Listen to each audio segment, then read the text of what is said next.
नमस्कार दोस्तों, कैसे हो आप लोग। आज हम इस वीडियो में ट्रिग्नोमेट्री चैप्टर से हम क्वेश्चन प्रैक्टिस करेंगे। जो लास्ट वीडियो में हमने क्वेश्चंस किए उससे आगे। तो देखो भाई, आज का question, if 3 tan theta is equal to 2 √3 sin theta, और जो थीटा का मान होगा वो 0 डिग्री से 90 डिग्री के बीच में होगा, और हमें मान निकालना है इसका। तो भाई हम कैसे निकालेंगे, ये देखो 3 tan थीटा को आप क्या लिख सकते हो, 3 tan थीटा को, tan थीटा क्या होता है, sin थीटा अपॉन में cos थीटा। 2 √3 sin थीटा लिखा हुआ है मेरे भाई, ये कट जाएगा, ये वाला इससे कट जाएगा। तो यहाँ पे हमारा ये 3 है, ये इसके नीचे चला जाएगा, नहीं 3 नीचे मत लेके जाओ, ये जो 3 अपॉन में कोस थीटा है ना, कोस थीटा, और ये है भैया 2 √3, ठीक है, ये कट गया। ये 3 है, इसमें से अगर हम ब्रेक करें तो √3 इंटू में √3 होता है, तो √3 से √3 कट जाएगा। तो यहाँ से जो कोस थीटा का मान आएगा वो क्या आ जाएगा भाई, √3/2। मैं उम्मीद करता हूँ इतनी बात आप लोगों को समझ में आई होगी।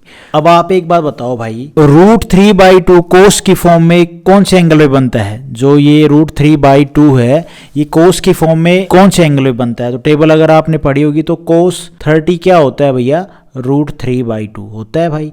तो यहाँ से थीटा का मान आ गया हमारा कितना, 30 डिग्री। मैं उम्मीद करता हूँ इतनी बात आप लोगों को ये बात समझ में आई होगी। उसके बाद हमसे पूछा है ये, अब यहाँ पे क्वेश्चन में क्या बोला है, √3/2। अब यहाँ पे एक को उठाते चलो, थीटा का मान रखते चलो और मान निकालते चलो। अगर आप लोगों को टेबल याद है तो कोस ये 2 थीटा है, थीटा की जगह पे 30 रखोगे तो कोस एक 60 हो जाएगा। हाँ भाई, तो कोस 60 कितना होता है, मैं यहाँ पे कहाँ पे लिखूँ, यहाँ पे लिख देता हूँ, कोस एक 60 डिग्री कितना होता है मेरे भाई, तो 2 अपॉन में √3। मैंने टेबल आप लोगों को करवाई थी, अगर आप लोगों को याद होगा। तो यहाँ से आ जाएगा भाई ये 2/√3 प्लस में ये थीटा की जगह पे आप जब 30 रखोगे तो 60 हो जाएगा। तो कोट 60 कितना होता है, तो कोट 60 होता है भाई, कोट 60 डिग्री ये होता है 1/√3। तो ये आ जाएगा 1 अपॉन में √3, अपॉन में है भाई ये वाली। फिर साइन थीटा, साइन 30 अगर आप रखोगे तो कितना होता है साइन 30, 1/2। 1/2 ये स्क्वेयर है तो सब में स्क्वेयर हो जाएगा, ठीक है, इसमें भी स्क्वेयर होगा मेरे भाई। और यहाँ पे फिर tan 30 एंगल थीटा हमारा 30 रखोगे तो ये 60 हो जाएगा, और tan 60 कितना होता है भाई, √3। तो यहाँ से ये हो जाएगा √3 का होल स्क्वायर। अब आपने इसका मान निकालना है, तो आप इसको सोल्व नहीं कर सकते, 3/4, और ये हो जाएगा भाई, जब आप इसका स्क्वायर करोगे 2 का स्क्वायर 4 अपॉन में 3, और ये हो जाएगा भाई 1 अपॉन में 3, और यहाँ पे हो जाएगा 1 अपॉन में 4, और ये हो जाएगा कितना, खाली रेस्ट में 3। अब आप इसको आराम से सोल्व कर लो, आपका आंसर आ जाएगा। इसको एलसीएम लोगे तो 5/3 हो जाएगा। यहाँ पे आप एलसीएम लोगे तो भाई ये कितना हो जाएगा, 4 और 13, 4 3 चौक 12, 12 और 1 13, 13/4 हो जाएगा। तो मैं यहाँ पे सीधा लिख रहा हूँ और तो मैं यहाँ पे सीधा लिख रहा हूँ भाई, ये हो जाएगा 5/3, और ये नीचे हो जाएगा 13/4, ठीक है। अब आपने इसको बस सोल्व करना है, दैट्स ऑल। तो 5/3 ये आ जाएगा, और ये उल्टा हो जाएगा 4/13, 4 से 4 कट गया, 3 से 3 कट गया, 5/13 इस क्वेश्चन का आंसर बनेगा भाई। ए ऑप्शन हमारा यहाँ पे ठीक हो जाएगा। उसके बाद है ये क्वेश्चन, और इस क्वेश्चन को करने से पहले आप ये कंसेप्ट समझ लो, ठीक है। ये कंसेप्ट देखो भाई, कंसेप्ट में क्या है कि ट्रिपलेट ही लिखा हुआ है, ट्रिपलेट हमारा वेरिएबल की फॉर्म में। ये हमारा राइट एंगल ट्रायंगल, ये 90 डिग्री, ये a² माइनस में b² है, तो ये 2ab, और ये a² प्लस में b², और ये तीनों मिलके ये ट्रिपलेट हैं। मतलब ये राइट एंगल ट्रायंगल की जो थ्योरम हमारी पाइथागोरस थ्योरम, उसको सेटिस्फाई कर रहे हैं। पाइथागोरस थ्योरम क्या होती है, h² = हाइपोटेनस परपेंडिकुलर का स्क्वायर प्लस में बेस का स्क्वायर, ये इसको सेटिस्फाई करेंगे। आप करके देख लो, ये ट्रिपलेट हो गया। अगर आप इसको पाइथागोरस थ्योरम से सेटिस्फाई करना चाहते हो तो क्या करना भैया, बोथ साइड जब आप स्क्वेयरिंग करोगे, ठीक है, बोथ साइड स्क्वेयरिंग नहीं, सॉरी, यहाँ पे अगर आप देखो हमारा हाइपोटेनस क्या है, a² प्लस में b², इसका स्क्वेयर होगा, और ये परपेंडिकुलर का स्क्वेयर, और ये किसके बराबर होगा, परपेंडिकुलर के स्क्वेयर प्लस में बेस का स्क्वेयर। तो भाई जब आप इसका स्क्वेयर खोलोगे तो ये हो जाएगा कितना, यहाँ पे ये स्क्वेयर आएगा, ठीक है, ये हो जाएगा a माइनस में b का होल स्क्वेयर क्या होता है, a², तो इसका स्क्वायर करोगे तो पावर 4 हो जाएगी, और प्लस में b² और माइनस में 2ab, ठीक है, 2 ए और बी, प्लस में इसका स्क्वायर करोगे तो 4a स्क्वायर और b स्क्वायर हो गया, ये इक्वल टू ये। अगर आप इसमें से जब इसमें से घटाओगे तो क्या आएगा, a की पावर 4 और b की पावर 4 प्लस में 2a स्क्वायर प्लस में डॉट में b स्क्वायर। और इसका फॉर्मूला क्या होता है, ये a प्लस में b का होल स्क्वायर का फॉर्मूला क्या होता है, a स्क्वायर प्लस में b स्क्वायर प्लस में 2ab। तो यही तो लिखा हुआ है, right hand side equal to left hand side, बराबर हो गई, सेटिस्फाई हो गया। अब आपने समझ लिया कि ये हमारा एक राइट एंगल ट्रायंगल का ट्रिपलेट ही होता है, आपने हमेशा ध्यान रखना है। और यहाँ पे भी एक चीज़ को आपने, दो चीज़ों को, कंडीशन को ध्यान रखना है। अगर a बड़ा है, अगर a हमारा बड़ा है b से, तो यहाँ पे a स्क्वेयर माइनस में b स्क्वेयर होगा, बड़े में से छोटा घटेगा, ठीक है, और यहाँ पे ये ट्रिपलेट बन जाएगा हमारा। और अगर b बड़ा है तो b यहाँ पे पहले आएगा, बड़ी चीज़ हमेशा पहले आती है, तो b स्क्वेयर माइनस में a स्क्वेयर, और ये वाली फॉर्म हमारी सेम रहेगी। फॉर एग्जांपल इन a और b की जगह पे आप जो भी चीज़ रखोगे वो उसके हिसाब से रहेगी। देखो भैया यहाँ पे 2 है, अगर a हम, भाई मैंने आप लोगों को बताया था ट्रिपलेट में किसी सेम नंबर से मल्टीप्लाई करते हैं तो वो जो रिजल्ट आता है वो भी हमारा ट्रिपलेट ही होता है। यहाँ पे भी यही कहानी है। a क्या, अगर हम 2 रखें और b को 3y रखें, तो जब आप इसमें रखोगे तो ये जो चीज़ होगी ये भी हमारा एक ट्रिपलेट है। या फिर आप इसको भाई 1 रखो माइनस में x स्क्वेयर, और ये सारी a और b का मान जो भी रखोगे उसके हिसाब से जो चीज़ आएगी वो हमारा क्या होगा, ट्रिपलेट होगा।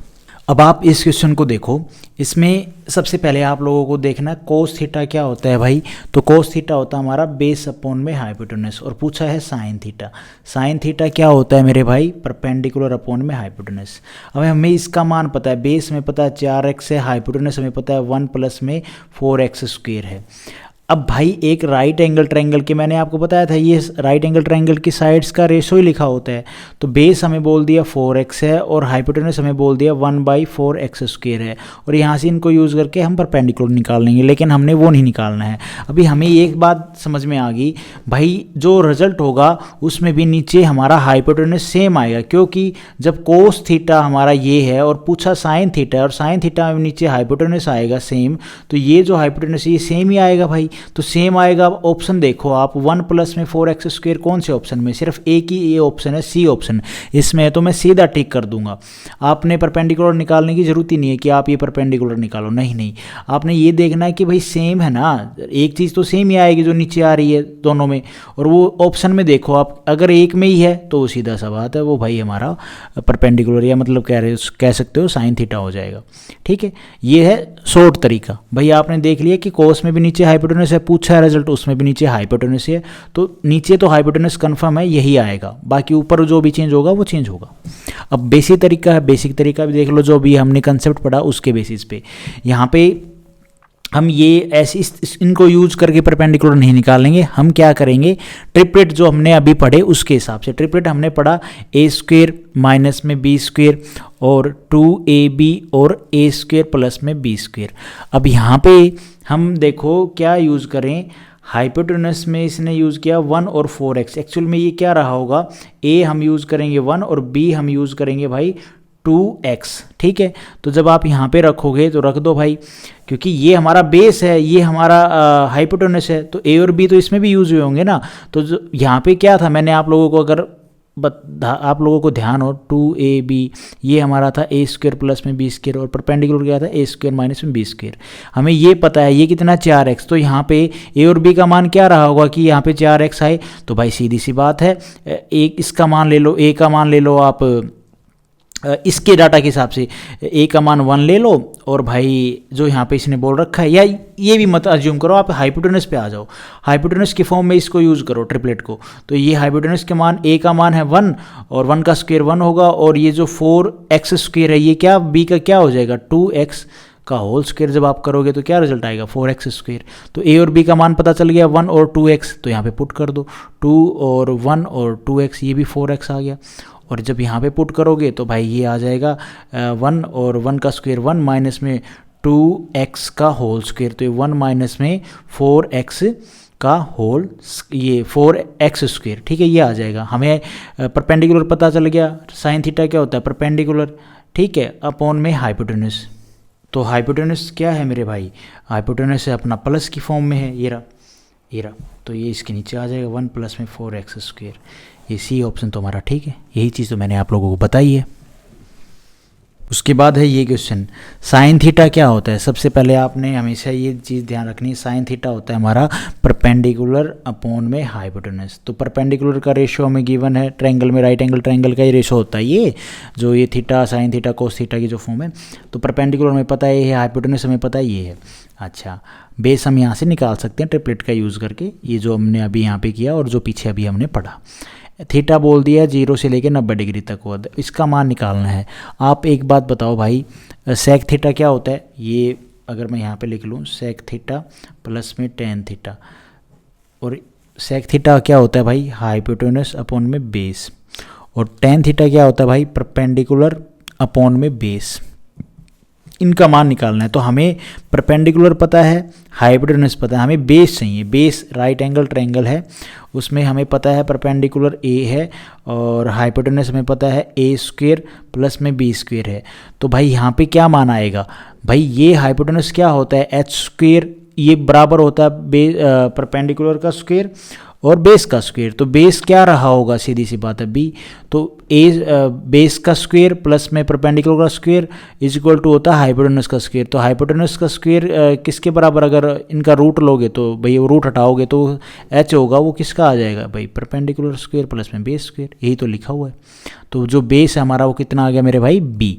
अब आपने बस कुछ नहीं करना, मान पुट करना है, दैट्स ऑल, आपके सामने आपका आंसर होगा। और बेस सेम है तो सीधी सी बात है बेस बी आ गया, तो सीधी सी बात है आप यहाँ पे देख लो खाली बी किस में है, ए ऑप्शन हमारा यहाँ पे ठीक हो जाएगा, ये आंसर बनेगा। आप पुट करके देख लो, आपका आंसर यही आएगा। मैंने ये देख लिया, अब दोनों में बेस सेम है तो बेस तो सेम रहेगा, एलसीएम लोगे तो बेस सेम ही रहेगा। तो बी बेस है हमारा, तो बी नीचे सब में और किसी में बी है नहीं, तो ए ऑप्शन हमारा यहाँ पे ठीक हो गया। उसके बाद है भाई ये क्वेश्चन, इफ कोसेक थीटा हमारा ये है। अब आप एक बात बताओ, कोसेक थीटा होता क्या है, और हमसे ये पूछा है कोट थीटा और ये टेन थीटा, ये इसका मान पूछा है। तो सबसे पहले हम यहाँ पे इसमें क्या कर सकते हैं, देखो कोट थीटा क्या होता है भाई, कोट थीटा होता है 1 अपॉन में टेन थीटा होता है।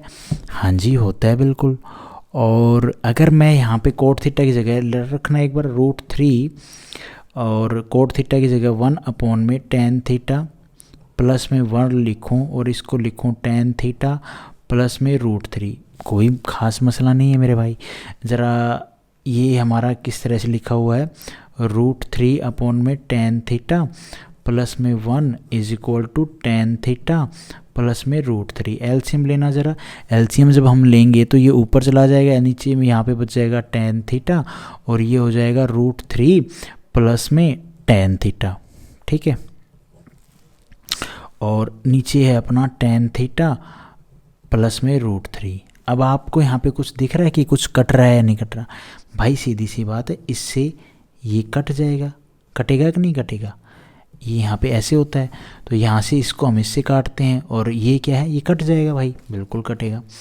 तो खाली हमारे पास क्या बचा है, हमारे पास बचा है, जब आप इसको अपॉन में यहाँ पे 1 बचेगा तो ये नीचे आ जाएगा, तो टेन थीटा, तो ये बचेगा 1 अपॉन में टेन थीटा। हमें इसका मान निकालना है, और 1 अपॉन में टेन थीटा मैंने अभी आपको बताया किसके बराबर होता है, कोट थीटा, है ना, होता है कि नहीं होता भाई। और कोट थीटा होता है तो हमने ये निकालना, अब ये कैसे निकलेगा। अब आप एक बात बताओ भाई, कोट स्क्वेयर थीटा किसके बराबर होता है, तो वो होता है भाई कोसेक स्क्वेयर थीटा माइनस में 1 होता है मेरे भाई। तो खाली कोट थीटा कितना हो जाएगा, रूट ले लो और क्या हो जाएगा स्क्वेयर का नाम का, तो ये निकालना है हमने। और यहाँ पे कोस थीटा का मान हमें बोला है कितना, b/a का, और स्क्वेयर है तो स्क्वेयर कर दो माइनस में 1। और अब आप इसका एलसीएम आराम से आपको लेना आता है, कोई मसला नहीं है भाई। यहाँ पे जब आप एलसीएम लोगे, मैंने सही तो किया ना मेरे भाई, ज़रा लेना एलसीएम, ये बी स्क्वेयर, ये नीचे ए स्क्वेयर है, तो ए स्क्वेयर हमारा यहाँ पे एलसीएम आ गया और ये माइनस में ए स्क्वेयर, ठीक है। और यहाँ से, और इसको हम कैसे लिख सकते हैं, ये स्क्वेयर से रूट कट जाएगा तो ऊपर वाले पे रूट रहेगा भाई और नीचे वाले पे खाली ए बच जाएगा।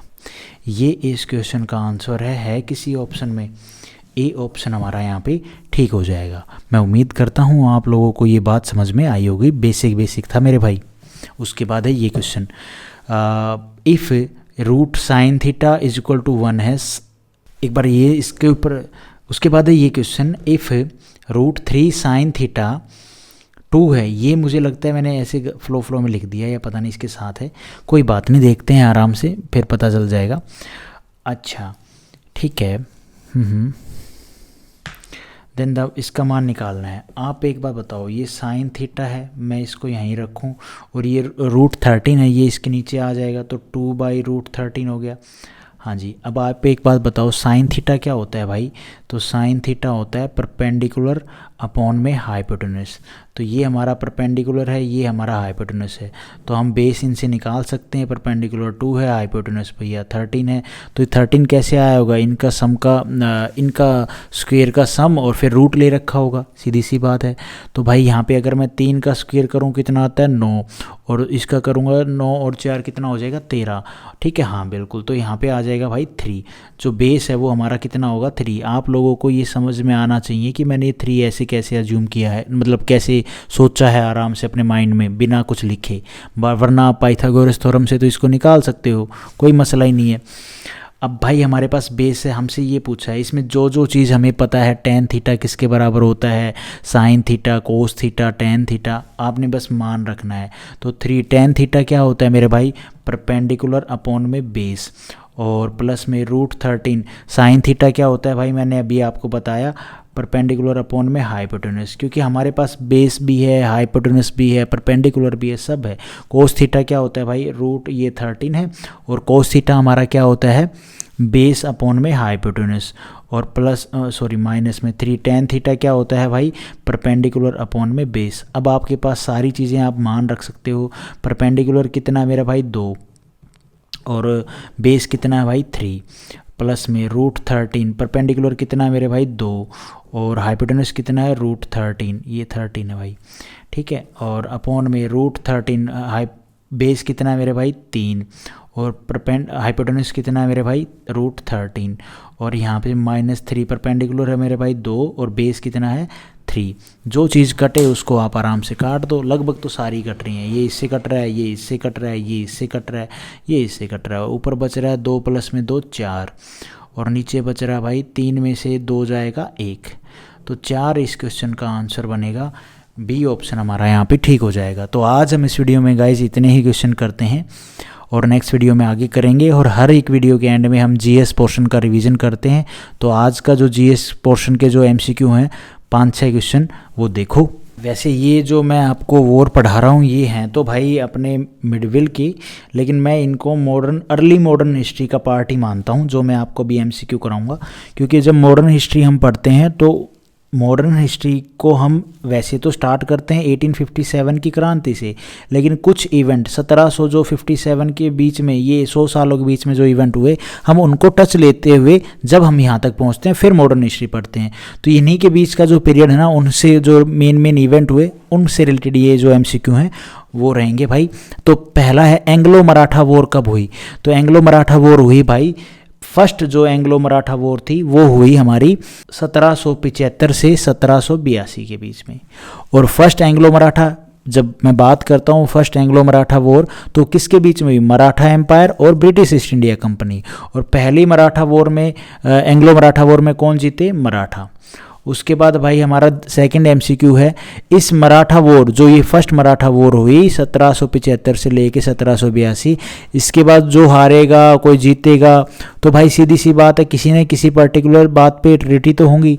तो यहाँ से निकल के आती है ट्रीटी ऑफ पुरंदर, और ये होती है 1776 में। एक्चुअली ज़रूरी नहीं है बिल्कुल वॉर एंड हुई उसके बाद ही हुई, कुछ एरिया में, किसी पर्टिकुलर एरिया में कोई लड़ाई जीता उसी एम्पायर का, तो उसके ने कोई ना कोई ट्रीटी कर ली इस हिसाब से।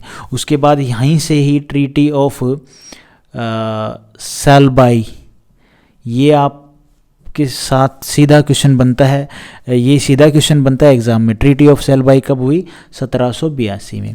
और उसके बाद ट्रीटी ऑफ बेसाइन, ये कब हुई? ट्रीटी ऑफ, ये थोड़ी सी आगे बात चली जाती है फर्स्ट एंग्लो मराठा वॉर के बाद।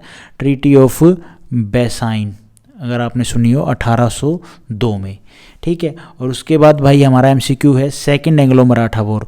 ये जो ट्रीटी ऑफ बेसाइन है ये इनके टाइम में होगी। ट्रीटी ऑफ ये पुरंदर और ट्रीटी ऑफ सेलबाई होती है फर्स्ट एंग्लो मराठा वॉर के टाइम पे। तो भाई सेकंड जो एंग्लो मराठा वॉर हुई थी वो हुई थी 1803 से लेके 1805, और इस सेकंड जो मराठा वॉर हुई एंग्लो मराठा वॉर, इसमें से निकल के आई ट्रीटी ऑफ बेसाइन 1802 में, और यहाँ से और भी ट्रीटी निकल के आई। और इस सेकंड एंग्लो मराठा वॉर में ब्रिटिश ईस्ट इंडिया कंपनी जीती थी, यह बात आपने ध्यान रखनी है। और यहाँ से जो मेन एक ट्रीटी निकल के आई थी ट्रीटी ऑफ राजपुर घाट, ठीक है, ये जो ट्रीटी ऑफ राजपुर घाट थी ये हुई थी 1806 में। मैं उम्मीद करता हूँ आप लोगों को मेरे जो ये MCQ थे ये ठीक ठाक पसंद आए होंगे। Thank you so much guys. Video आपको ठीक लगी तो लाइक करना, चैनल पे नए हो तो सब्सक्राइब करना।